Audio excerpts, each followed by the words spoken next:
میرے سامنے ایک ویڈیو ہے. آپ کی اقلیتیں آپ اب دیکھیں آپ ہیں کتنے اہل حدیث مطلب طبقہ ہے کتنا ہندوستان پاکستان میں آپ ہیں کتنے. وعلیکم السلام ورحمۃ اللہ وبرکاتہ. اللہ رب العالمین خیر و عافیت میں رکھے. سوال واقعتاً بڑا ہی تعجب خیز ہے اور مقلدین سے یہ کوئی بعید بھی نہیں کہ اپنی اکثریت پہ یہ فخر کریں. مکہ کے مشرکین بھی اپنی اکثریت پر ناز کیا کرتے تھے اور کہا کرتے تھے دیکھو محمد رسول اللہ صلی اللہ علیہ وسلم کے ماننے والے کیسے غریب نادار اور بے عقل لوگ ہیں. محمد رسول اللہ صلی اللہ علیہ وسلم نے کوئی پرواہ نہیں کی اور فرمایا کہ بہت سے انبیاء ایسے گزرے ہیں جن کے ماننے والے بہت تھوڑے تھے. کسی نبی کے ماننے والا 2 4 10 اور کسی کا ماننے والا 1 اور کسی نبی کا ماننے والا 1 بھی نہ تھا. کیا یہ مقلدین ان واقعات سے عبرت اور نصیحت نہیں حاصل کرتے اور کہتے ہیں کہ پوری دنیا پر نظر ڈالو یا تو مالکی ہے یا تو حنبلی ہے یا تو حنفی ہے یا تو شافعی ہے.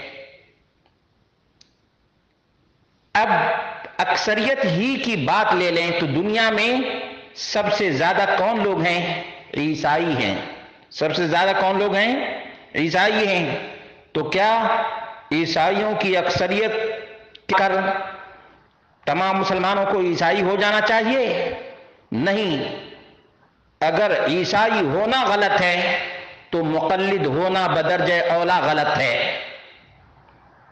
محمد رسول اللہ صلی اللہ علیہ وسلم نے ہدایت کے لیے 2 چیزیں چھوڑی ہیں. تقلید کا نام نشان تک نہیں ہے. نمبر 1 رب کائنات کی کتاب قرآن کریم اور قرآن کریم جیسا صحابہ کے درمیان تھا، آج بھی ہے اور کل بھی رہے گا. اور رب کعبہ کی قسم کھا کر کے کہتا ہوں جس کے لیے قرآن باعث ہدایت نہیں، تقلید اس کے لیے کبھی بھی ہدایت کا سبب نہیں ہو سکتی ہے. نمبر 2 محمد رسول اللہ صلی اللہ علیہ وسلم کی سنتیں صحابہ کے درمیان تھیں، آج بھی ہیں اور قیامت کی صبح تک رہیں گی. نبی مکرم صلی اللہ علیہ وسلم نے قرآن و سنت کو مضبوطی سے تھامنے کا حکم دیا ہے. علیکم بسنتی و سنت الخلفاء الراشدین المہدیین من بعدی. خلفاء راشدین کا یہ بہت حوالہ دیتے ہیں. میں ان مقلدین سے پوچھنا چاہتا ہوں کیا ابو بکر صدیق رضی اللہ عنہ خلیفہ اول مقلد تھے؟ نہیں. تو یاد رکھو ابو بکر صدیق رضی اللہ عنہ کی روش پر جو چلے گا وہ ہدایت پائے گا، جو ان کی روش کو چھوڑے گا وہ ضلالت کا شکار ہوگا.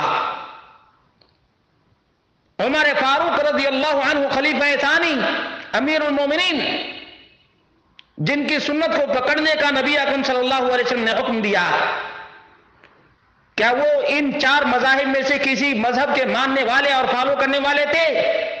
نہیں، ہرگز نہیں. تو یاد رکھو جو اتباع کی روش اختیار کرے گا، خلفاء راشدین کے منہج پر چلے گا، وہ ہدایت پائے گا. باقی لوگوں کے بارے میں کچھ نہیں جانتا اور نہ کچھ کہنا چاہتا ہوں، لیکن ان لوگوں کو اپنے ایمان کا جائزہ لینا چاہیے جو لوگ ایسے اماموں کی تقلید کی دعوت دیتے ہیں جو 100 سال کے بعد پیدا ہوئے، 150 سال کے بعد پیدا ہوئے، 200 سال کے بعد پیدا ہوئے. بھلا بتاؤ کہ محمد رسول اللہ صلی اللہ علیہ وسلم کے زمانے میں، صحابہ کے زمانے میں اور تابعین کے زمانے میں کس کی تقلید کی جاتی تھی؟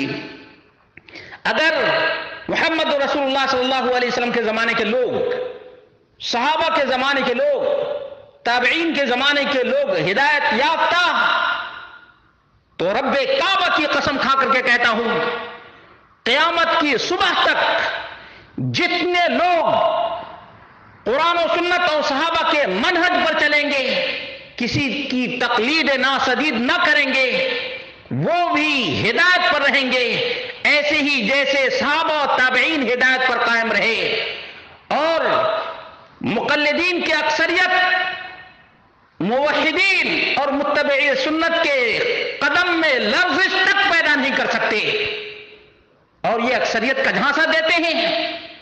وَلَٰكِنَّ أَكْثَرَ النَّاسِ لَا يَعْلَمُونَ، اکثر لوگ نادان اور جاہل ہیں، تو کیا ہم جاہل کی پیروی کریں، قرآن و سنت کو فراموش کر دیں؟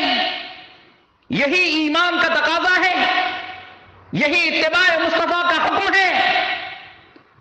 اللہ رب العالمین نے فرمایا، اتبعوا ما انزل الیکم من ربکم ولا تتبعوا من دونہ، جو رب کائنات کی طرف سے نازل کیا گیا ہے اس کی تم پیروی کرو، اس کے علاوہ کی پیروی نہ کرو۔ ہمارا سوال صرف اور صرف اتنا ہے کہ حنفی، شافعی، مالکی، حنبلی بننے کا حکم رب کائنات نے اگر بیان کیا ہے تو دکھا دو، ماننے کے لیے سورج بعد میں نکلے گا، اس سے پہلے ماننے کے لیے تیار ہو جاؤں گا۔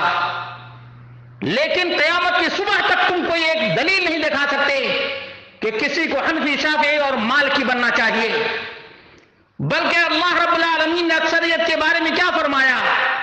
اٹھاؤ سورۃ الانعام، وَإِن تُطِعْ أَكْثَرَ مَن فِي الْأَرْضِ يُضِلُّوكَ عَن سَبِيلِ اللَّهِ، اگر تم اکثریت کی پیروی کرو گے تو گمراہ ہو جاؤ گے، راہ حق سے بھٹک جاؤ گے۔